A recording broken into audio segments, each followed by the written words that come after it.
Hey, aloha, everyone. Thank you for being here today.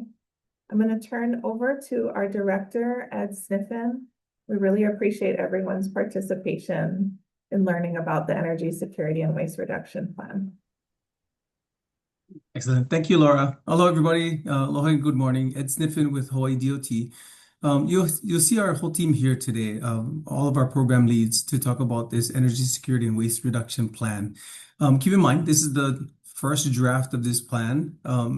Every year we'll be updating this plan as more information comes through, but this is the big kickoff. And I really appreciate Laura and her team for taking the lead on producing this. Next slide, please.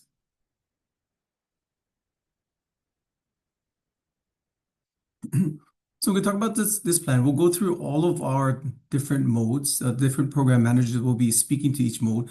For ground, we have Robin Shishido, our deputy for highways. For air, we have Kurt Otaguro, our deputy for airports. For marine, we have Dre Khalili, harbor's deputy. And for administrative, we have Tammy Lee, our administrative deputy. And of course, we want to make sure that we get the input from you on this draft plan that we have before we finalize this first portion. Next slide, please. Hawaii's been pushing forward pretty hard on reducing emissions so far. We're number 3 in the nation in EV adoption rate, which is really good. Rooftop solar, we're at about 26% of residential rooftops. So it's significant pushes that we have in different areas. We've been working, the state and the county's been working together to make sure that we have alternative modes of transportation for everyone who wants to travel without a vehicle in Hawaii. There's definitely significant movement we've been making. Next slide, please. But definitely, there's a lot more work to do. Over half of the emissions in Hawaii come from the transportation sector. Significant portion of that is in aviation. Overall, when we start looking at the fuels that we use, if we can clean these fuels up, we can make a huge dent in our emissions in Hawaii. Next slide, please. As we moved it forward, we were sued by 13 youths to ensure that we looked at how we could better take care of our environment and our communities.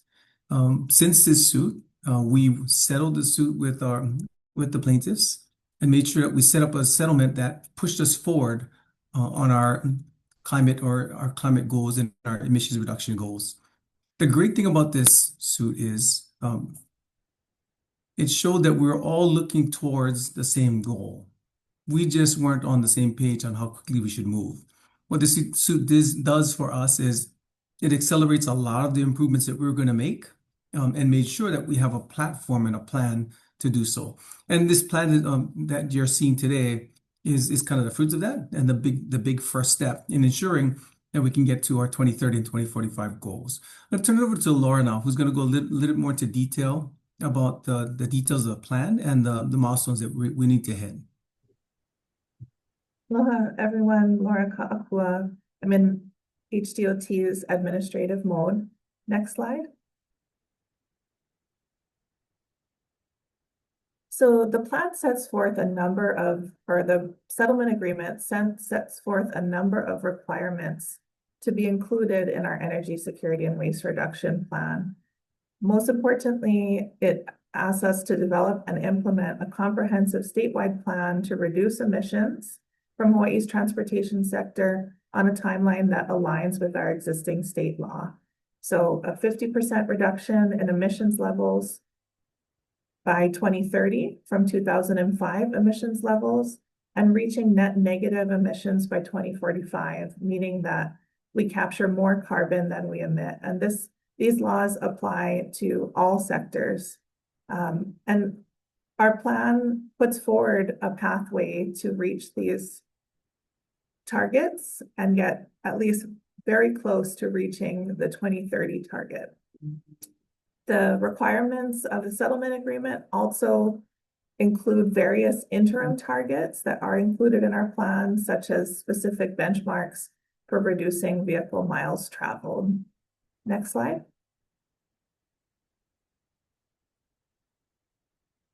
So our energy and security reduction plan timeline, we started at the end of last year gathering information working with our many different branches inside of our modes within HDOT, working with agency partners to align our plan to their existing plans.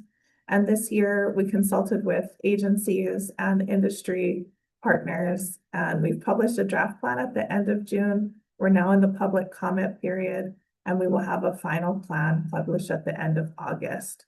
And this is going to be a living document, so we're committing to revising annually for the first years, and we're going right into it with a revision starting already in October. Next slide.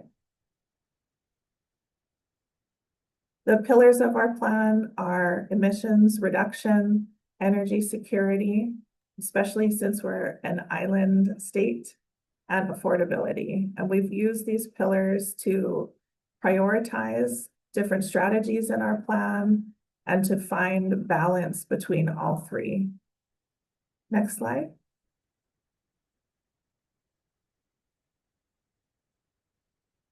This graph here shows emission strategies for all modes. The top dotted line, orange dotted line, shows our predicted status quo of emissions. So with all of the good work that's been happening in Hawaii, we're not expecting a rise in emissions from transportation, but we're certainly not going to reach the very aggressive 2030 and 2045 emissions reduction goals set in law without some additional changes. And so here we see clean fuels in green, electrification in blue, and fuel demand reduction strategies in pink, and also balanced with carbon removal, such as native reforestation. And so we're getting close to the 2030 goal, but do have a gap there. That's our prediction. Next slide.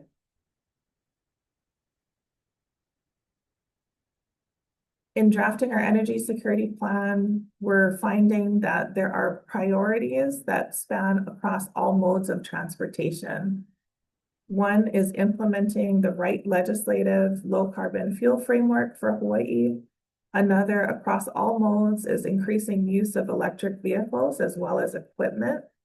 And third, investing immediately in actions that sequester carbon, such as native reforestation or coastal wetland restoration. And fourth, integrating our decarbonization goals early on in project planning and funding prioritization. And next, the deputy directors will talk us through the strategies for the particular modes. And I'll hand over to Deputy Otaguro. Next slide. Thank you, Laura, and good morning, everyone. Kurt Otaguro, Deputy Director for Airports. Aviation has the top three strategies, as you see in front of you: the use of sustainable aviation fuel, or what we call SAF, electrification of airfield, ground, and terminal access, and RAP efficiency and optimization plan. And I'll explain those three in a few further detail on the next slide. So for our clean fuel strategies, sustainable aviation fuel, or SAF as the industry calls it, is really an alternative aviation fuel made from non-fossil fuels sources. It can be blended with aviation fuel today. The main challenge for SAF is going to be the cost to produce and supply to the airlines. Right now, we estimate about 3 to 5 times more expensive today. There will be a lot of legislative and regulatory support needed to expand the use of SAF through mechanisms like tax credits, incentives for investments, and so forth. What you see in front of you are two scenarios that we have: the Hawaii law and the National SAF Challenge. So you can see by this chart that the Hawaii net negative emissions for 100% is by 2045. The National Challenge, on the other hand, has the same targets, but achievable by 2050. And so again, the industry needs the tax credits and other mechanisms for SAF production to be offset for the initial cost, especially during the beginning years of this. So our strategies are to work with the SAF Coalition, establish some benchmarks, work with them on legislation, and establish these benchmarks so we can achieve the goals set forth. We need to pass the clean fuel standards, build more supply chain and distribution for the clean fuels, and continued research for alternative fuel sources like hydrogen and eSAF. On the next slide, we're summarizing our strategies for electrification. And so by 2035, we plan to work with the rental car agencies and encourage a 50% conversion to the EV or electric vehicles. By 2045, our plan is to convert all of our ground service equipment, support equipment, GSEs, at our airports to all electric.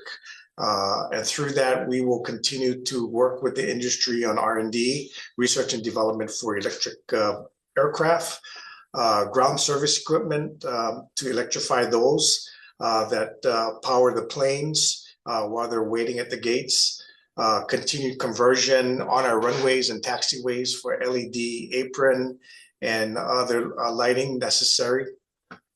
We have mobile equipment on the, we call it the ramp, on the airfield side, and we convert that to EVs. Charging stations would be converted and looking at the infrastructure to continue to support expansion of that. We plan to explore more rideshare and taxi partnerships, as well as expand in our partnership with the car rental agencies. And so the final slide that I have is on fuel demand reductions. And so if we go to the next slide, by 2045, we're targeting an 18% reduction in idling fuel flow through airport ramp, the taxiways. And all that means is getting more efficient on aircraft movement on the taxiways to prevent congestion and delays. We will work with the FAA, the Federal Aviation Administration, to modernize airspace for the state of Hawaii, an important venture that will maximize airspace efficiency, as well as look at on-site renewable power and work with our tenants and concessions to also encourage them to adopt our sustainable emissions reduction policies. So with that, I'd like to turn it over to Deputy Director Shishido for the highways.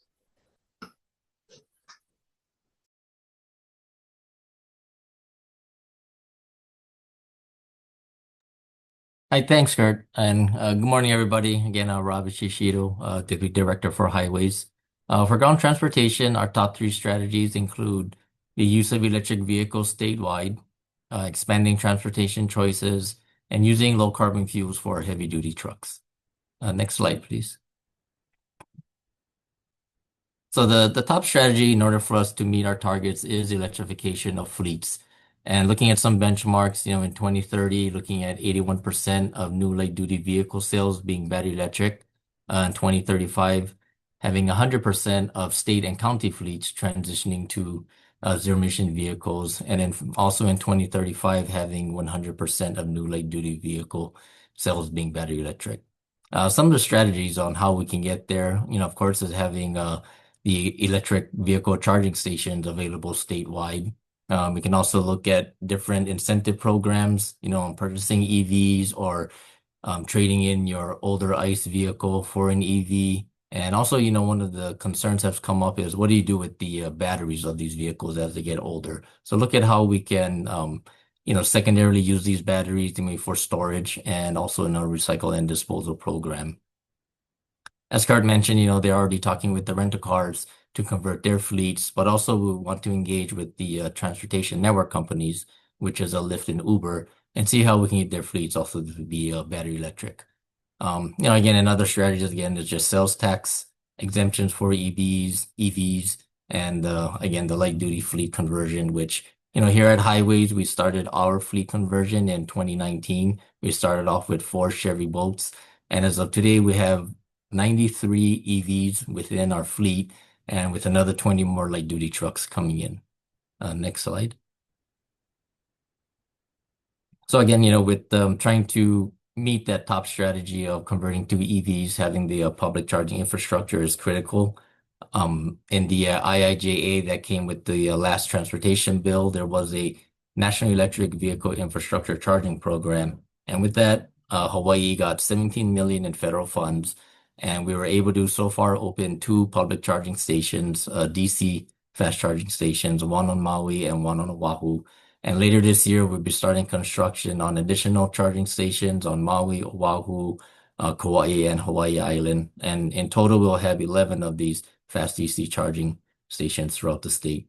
But also, besides what we're putting out there, we know there's public chargers coming online, and those will also be critical to provide the charging infrastructure required. Next slide, please. Our next strategy here is vehicle mile reduction, and we have a different target for every year. And when we talk about reduction in vehicle miles traveled, we're not telling everybody to get out of their car and stop driving, but rather we're looking to provide different alternatives on folks how they can get around. So again, one of the requirements of the settlement was to have a contiguous network, multimodal network, and that's what we're going to strive to do. And we'll have projects coming out, but also, looking at different strategies is just expanding the transportation network, maybe looking at, again, employer commuter programs and just other incentives for folks to use public transit. Next slide. So as I mentioned, the meeting the 5-year or completing a 5-year network as one of the requirements. We've already met with all the counties and overlaid both of the state's bike and ped plan and the county's bike and ped plan, and try to look for those gaps and where we'll be filling in here in the next 5 years. Overall, we're probably going to be looking at spending 50 to 60 million on these types of projects in order to complete the network. Next slide. Our last strategy is clean fuels, and again, different benchmarks is increasing the use of clean fuels in the heavy-duty trucks. So in 2030, have a 2 to 4% increase, and then in 2045, have 100% clean freight vehicles. And strategies for this, Kurt mentioned earlier as well, is expanding the infrastructure and having this accessible to the public for use. Here in our HDOT fleets, once the clean fuels come online, we'll switch all of our heavy duty trucks for that. And then again, lastly is, as I mentioned earlier, just transitioning all state and county fleets to alternative fuels. Next slide. And here's just a snapshot of estimation of the renewable fuels and clean fuels that will be used in 2030 and 2045, primarily biodiesel and then renewable diesel and ethanol for the different sectors here in Hawaii. And with that, I'll turn it over to Deputy Director Kalili to talk about the Marine. Next slide. Thank you, Robin. So for maritime, our 4 strategies focus on different sectors of maritime operations and transportation in our commercial ports. And so of the 3 strategies you see on the screen, one is a reduction of fuel demand, and 3 are the adoption of different cleaner burning fuels. And so we segregated the strategies in this manner because we consider that because we import so much of our goods into our state and 90% of those goods enter, through a maritime operation, we are conscientious of how some of these strategies might impact, the cost of goods. And so the segregation of the strategies and focusing on cruise ships, we did that strategically because those operations would not increase necessarily the cost of importing goods. So that's some overview. And then we can move to the next slide. And we have a little more detail on what the cruise ship fuel demand reduction strategy looks like. So we have 3 benchmarks, 5 years from now, and then 2035 and 2040. And we're looking to reduce the calls by cruise vessels. We do have one home-ported cruise ship, and those operations, help support other support services and businesses that rely on cruise ship operations. But so we will have that, but the rest of the cruise operations in our commercial ports, we're targeting to reduce by 50% in the next 5 years. And then in 10 years from now, by another 50%. And then by 2040, we'll see 100% reduction. But I think to this end, an important clarification is we are looking at the actual cruise ship vessels that arrive here at our commercial port statewide. And we understand that the industry as a whole is looking at different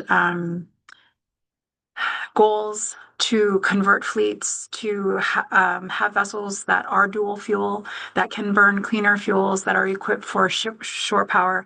But we are not seeing that those vessels come to Hawaii. And so if the feedback we get from the industry directs us to a strategy that they are willing to take on to reduce the emissions from this part of the maritime operation, I think we are open to that. But based on the data that we have and the trends that we see, this emerged as a strategy for this sector and segment of maritime. Next slide, please. So the balance of our strategies look at adoption of a cleaner fuel for different types of operations. We considered the operations into three categories. One are vessels that are coming from outside Hawaii into Hawaii, vessels that go between our commercial ports and state, and then vessels that just stay in port. So some of the assist hubs, right? They're only going to stay in one port. They're not going to travel to other ports. And so based on what we know of their operations, we came up with some of these benchmarks and strategies, and we mapped out when we expected what we expected the demand would be over different time horizons, and that's the basis for our strategies. And I think at this point, I'm turning it over to Tammy Lee, our Deputy Director for Admin. Thank you so much, Dre. I'm Tammy Lee. Good morning, everyone. Deputy Director for the Administration Program. So first, more on emission reductions. The first block up here showing some key benchmarks. The first is working with our legislature in the upcoming supplemental year on energy security bills. And then the development of a clean fuel standard or an alternative legal framework to reduce emissions, which I will talk about in the next slide. Some policy and implementation strategies, both internal with our HDOT teams and with our external partners as well. So with this plan, we developed a Project Island Impact Tool, basically to estimate the short and long-term emissions and vehicle miles traveled impacts associated with our construction projects. Next slide. So some of the emission reduction strategy examples, the first is this clean fuel standard. A clean fuel standard is an alternative energy source with a carbon intensity lower than petroleum-based fuels. Some financial incentives will be in the form of credits and deficits to producers. We'll be conducting a feasibility study to assess the financial impact of a clean fuel standard on our communities. Next slide. Thank you. Another emission reduction strategy example is through the increase in carbon sequestration. To balance the remaining emissions from the transportation sector and other sectors, we can make immediate and significant investments into proven sequestration methods such as native reforestation that Laura mentioned. You see the QR code on the screen, which takes you to our native planting page, where we track our own native plantings statewide. To date, we've planted over 4,200 native plants. Our website includes interactive map as well as a type of native species that were planted. And now I would like to introduce Luke Nohegi, Vice Chair of our Hawaii Youth Transportation Council. Luke will share the council's role and insights from a youth council member perspective.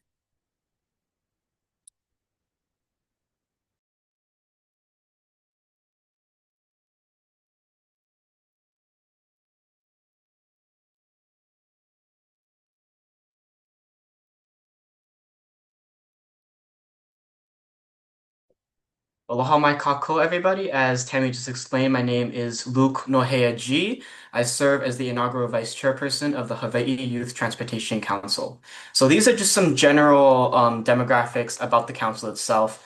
We have council members from all across the islands representing different districts. The age range is about 11 to 24 years old. The gender, female to male ratio is about balanced, and we received 83 applications, 20 of which were selected for the council. Next slide, please. Yeah. This was our first meeting of the year, and what we were building wasn't just an agenda, it was a foundation, a space for voices to rise, for ideas to take root, and for leadership to grow. We're not just waiting for the world to hand us the mic, but we're building our own stage. Standing together in this moment, outside, grounded in something real, we're reminded that leadership doesn't always happen behind a podium. Sometimes it looks like showing up, listening closely, getting your hands dirty, and doing the quiet work that makes change possible. Every single person in this photo carries the potential to shape the future, not just someday, but right now. We're learning, we're growing, and we're showing up for each other in the communities that we serve. This is what youth leadership looks like, rooted in purpose, growing with intention, and reaching for something greater.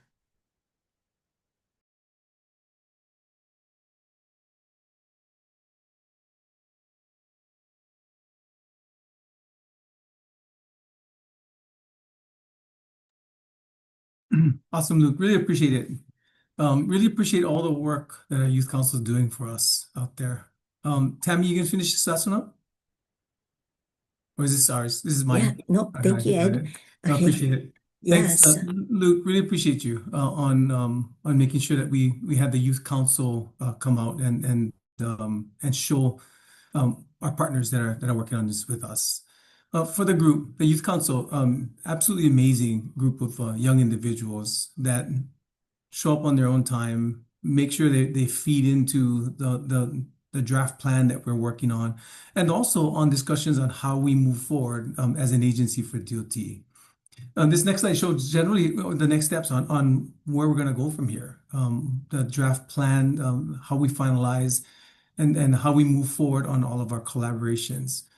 Everyone should know that we're working on not just this with just DOT. It's going to take more than just DOT to get to our 2030 and 2045 clean energy goals. Working with all our state and county partners, making sure we're working with private industry to ensure that we can move forward on these high and lofty goals that we have for our state. Is that the last slide, Laura? Yes, it is. Yeah, Perfect. we So on can, this next piece, I'm going to turn it over to Laura. She's going to help us take on the Q&A. We can take on any questions that you might have, whether they're clarifying questions about our draft plan or discussions about how we move forward. But Laura will help take those, and we have our whole team here available, as well as Luke, to make sure that we can answer questions from you. Thank you. thank you, Director. We can stop sharing screen. Thank you. And we open the floor for community comment. Thank you so much again, everyone, for being with us today. So this is really important that the public has a chance to weigh in on the future of Hawaii's transportation system. If you have a question, you can raise your hand, or if you're not sure how to do that, you can go ahead and unmute and turn on your video. Laura, we have a question in the chat from Kristen Turner. Does HTA support the reduction of cruise ship calls?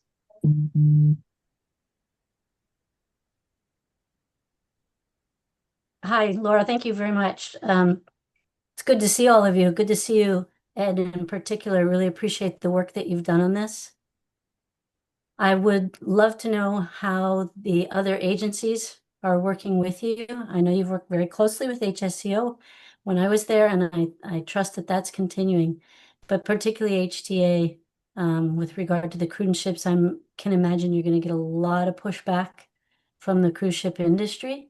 But one of the things we were working on at HSCO was working with the Cruise Ship Alliance that was trying to transition the ships that were coming into port here into hydrogen. And so I'm just wondering the status of that, and is HTA coordinating with you, and And then I have another question, Yeah. but I'll let others And really go good for it. questions, Kristen, and really good to see you. We're working closely with them, with HTA and with the cruise ship industry. We're letting them know our goal is not to kick them out of Hawaii. Our goal is to make sure that they bring in cleaner ships. Right now, and then Drake can talk more about this. Right now, we're seeing the ships that come to Hawaii are the older ships, the dirtier ships, if I would call it. And we're trying to let them know that we're trying to clean up the operations here. If we had to get rid of some kind of operation in Hawaii, in our commercial harbors, which it's not going to be our cargo shipments, and definitely won't be our military operations. It's going to be the cruise ships. So if we have to cut our GHG emissions that way, that's the one we cut off. But of course, we'd be working with them to ensure that we help move them or incentivize them to clean their operations up. Does that answer your question? Yeah, but I also, is the visitor industry working closely with you on this, and are they aligned with your goals? They are. So they're working with us. They're commenting on our goals right now on how we could potentially get there without affecting the cruise ship operations. And like I said, we're not saying you got to get out. We're saying you got to clean it up. If we did eliminate the cruise ship operations, Dre, how much do we have? How many passengers do we have annually? It's between 200 and 250,000. Yeah, Whoa. so 250,000 in visitors versus Kurt, how many do we have coming in via airports?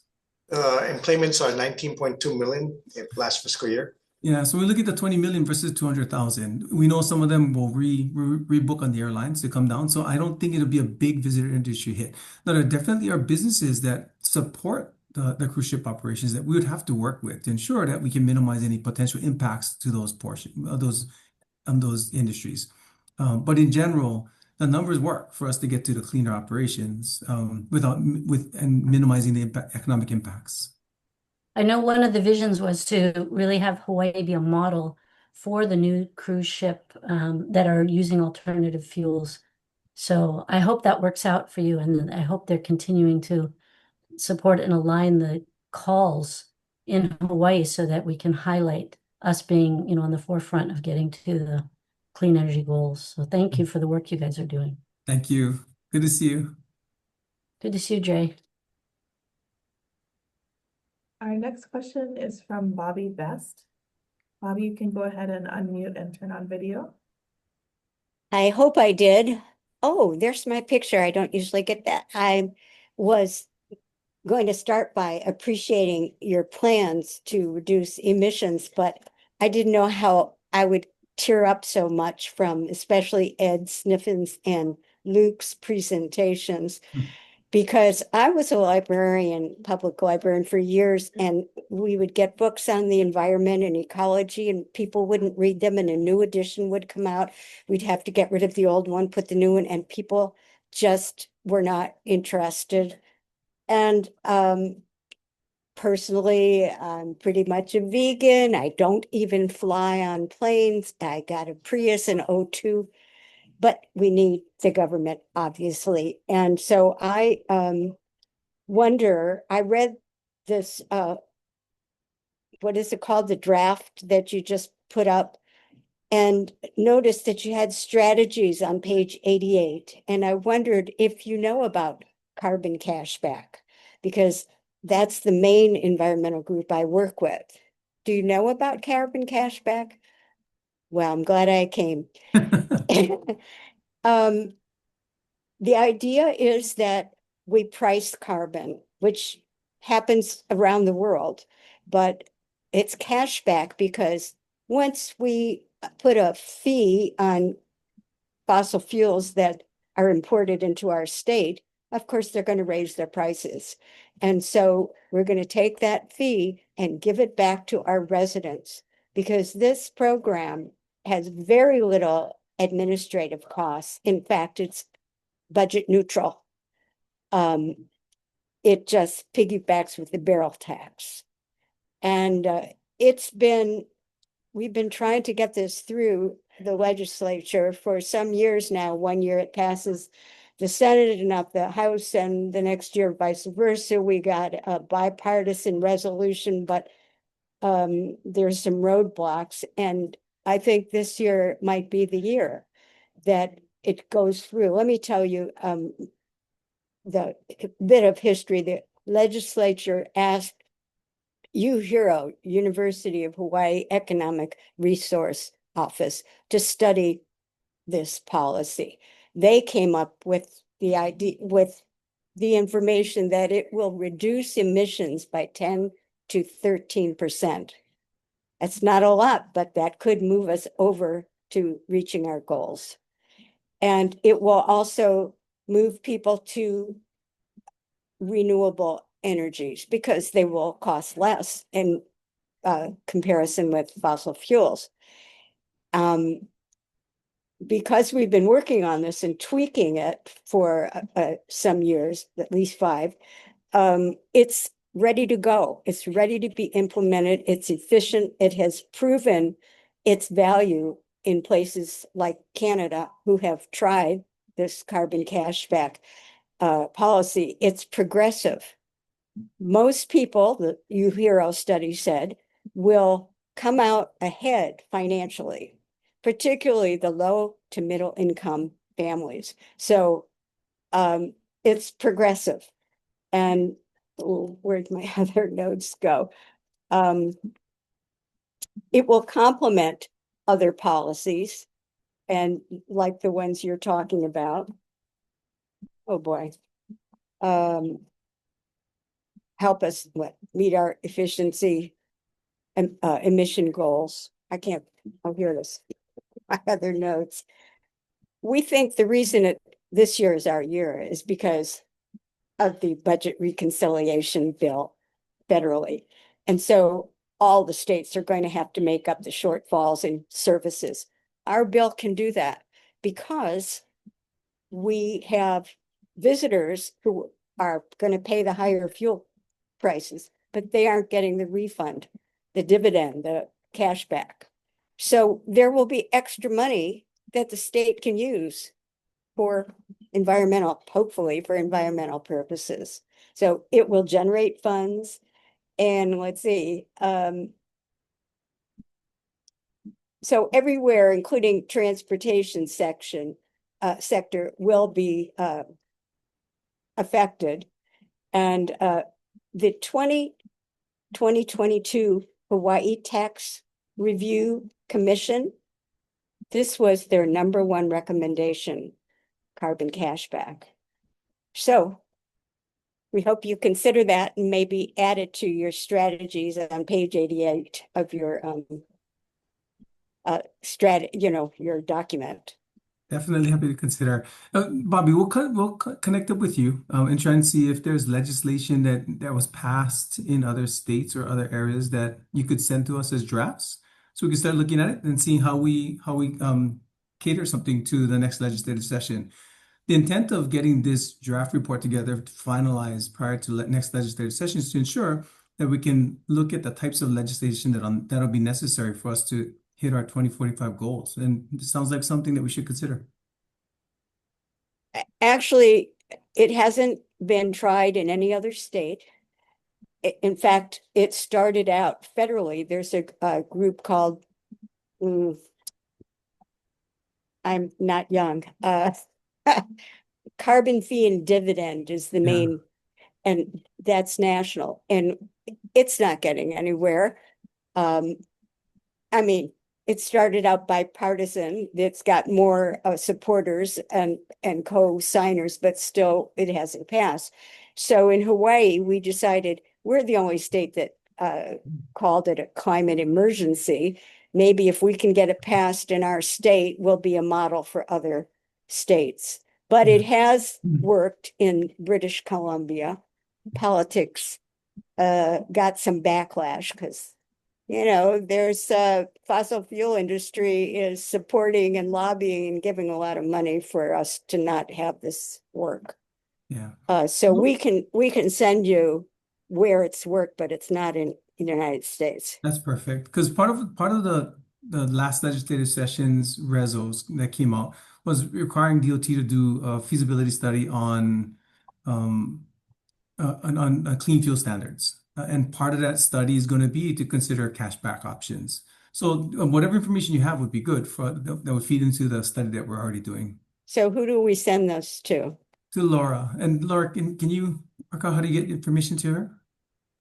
Sure, I'll put contact information in the chat and we'll follow Okay. you, Bobby. Thank you. All Thank right. you. Thank you so much for everything you're doing. Thank you. Thanks to those Navahini kids. Slapped us into, service. Thank you, Bobby. Our next question is from Sequoia. How realistic for the airport and airplane clean fuel subsidies to expect cooperation from the federal government? Sequoia, you want to ask the question? Sounds like there's two different questions in one, but you can clarify if you'd like. Go ahead and answer both of them. Thanks.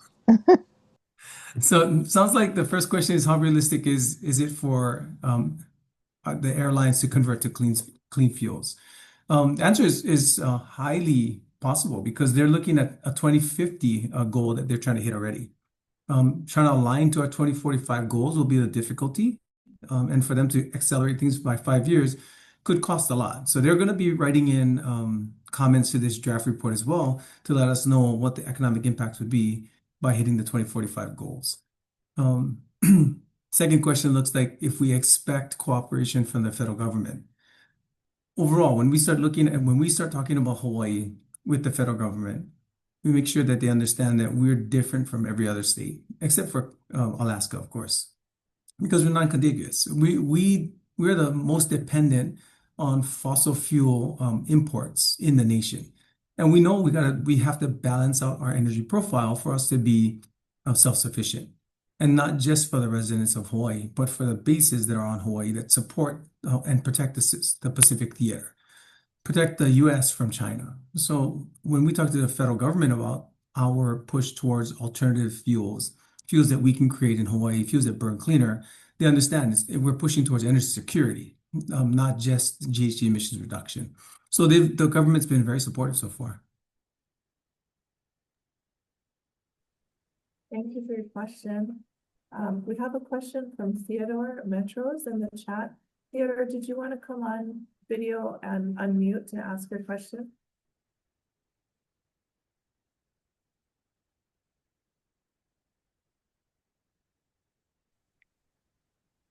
I don't know if you can hear me, but it's just a follow-up to Bobby's question. The carbon taxes had been proposed as the primary and leading method of generating revenues that could be used for various functions. Cashback was just one of the options that was available. The projections were something on the order of $500 million being brought in by the taxes per year, of which it was thought perhaps $100 million could be held back and retained by the government for infrastructure improvements and perhaps the purchase of tax credits. So given how long that strategy has been around, I think we were both kind of surprised not to see it make your strategies list. Yeah. So anytime we start talking about tax, it's a different conversation with our legislature. I mean, it's widely known that Hawaii is one of the most expensive places to live. One of the biggest things we're trying to do with this plan is balance out affordability in Hawaii with hitting our long-term goals for 2045.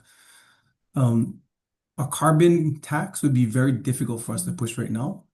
We're showing on our strategies how we can get to the 2045 and 2030 goals without it. So that's the push. But taking in these comments right now, it could change. We'll see how we can work this out with our legislature. I have another one I can send, but are you aware of there's a rather large disparity in the taxable volumes of aviation fuel versus those that are recorded as being consumed and produced in Hawaii.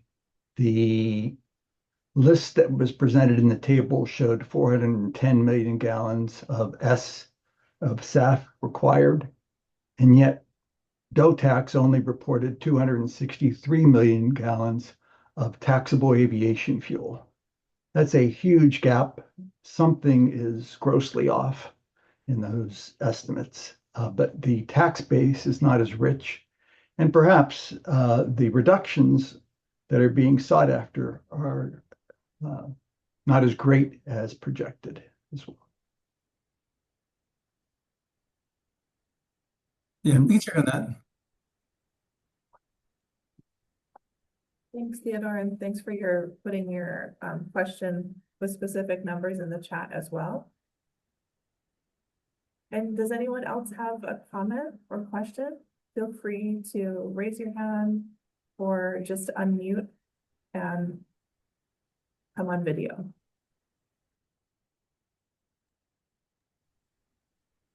I would like to ask where we will be able to find the recording of this meeting. Sure. So transparency throughout this process has been a top priority. We have the actual PowerPoint of this presentation already available on the site that was put in chat and that you all, I'm assuming, have accessed already for the draft plan. And we will also have a recording at that site.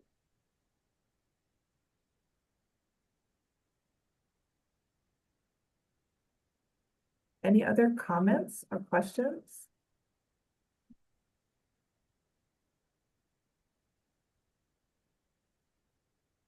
Thank you. John Kawamoto had a comment in chat. Funding HCAT. Oh, I would just ask that everyone please make sure to stay muted if you're not commenting. So John Kawamoto had a comment in the chat. Funding HDOT's plan would require substantial funding, but carbon cashback is budget neutral. So thank you, John, for your comment. Any other comments or questions?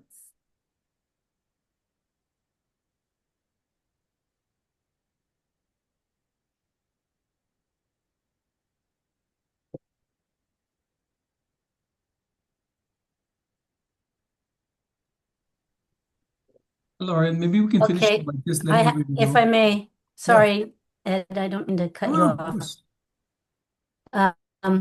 Okay, I was waiting to see if anyone else had a question, but this has been a burning one for me, is with the state's pivot to emphasize LNG as part of the energy portfolio now. I'm wondering your definition, and I saw in the slide very briefly, and I didn't capture it all, but your definition of fuels or clean fuels, I'm sorry, obviously includes in your PowerPoint renewable liquid natural gas, and also I noticed hydrogen. So I'm happy to see that it's renewable, but how do you sync with the state's focus, not necessarily on renewable LNG, and just give me a sense of where you're going with that. Are you looking quite seriously at LNG to meet some of these needs, not just renewable LNG, but LNG itself?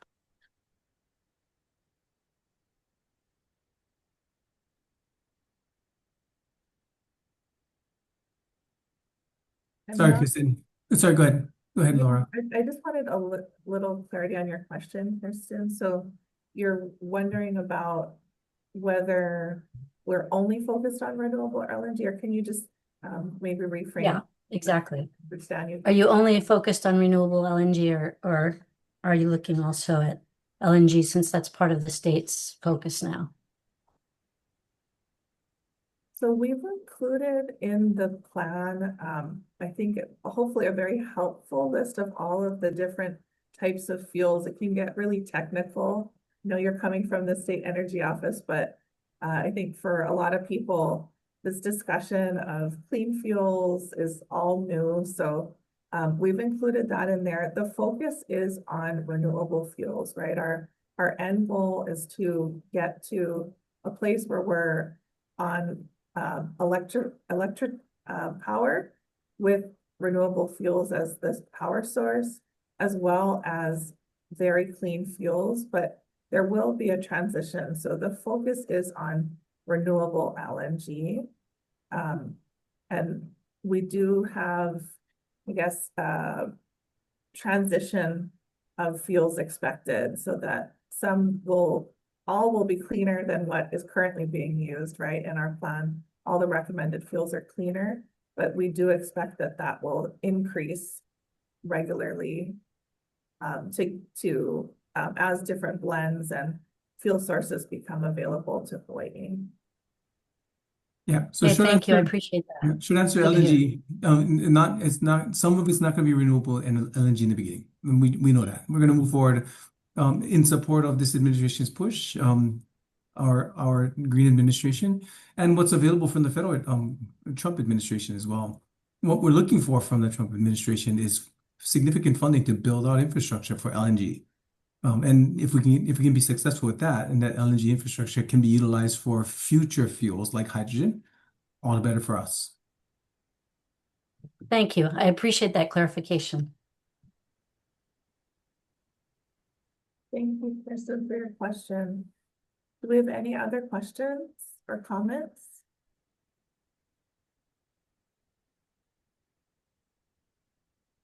If not, we will have 2 more public meetings. So at the end of the month, after folks have had more time to read through our plan, we have an online public comment form at the link that's already been put in chat. And we also welcome agencies and organizations or people who have more feedback than the public comment form can handle to contact our office directly. And I'll put our contact information in the chat. Thank you so much. Director Stefan, did you want to close this out? Yeah, thanks, Laura, and thank you everybody for joining us today. I guess, like Laura said, this is the first of 3 meetings that we'll be having statewide to make sure we can talk about this plan. And we'll have comment periods throughout. Please send in your comments. Please let us know your thoughts on the plan so we can improve it as much as possible. Thank you very much, everyone. Have a great day.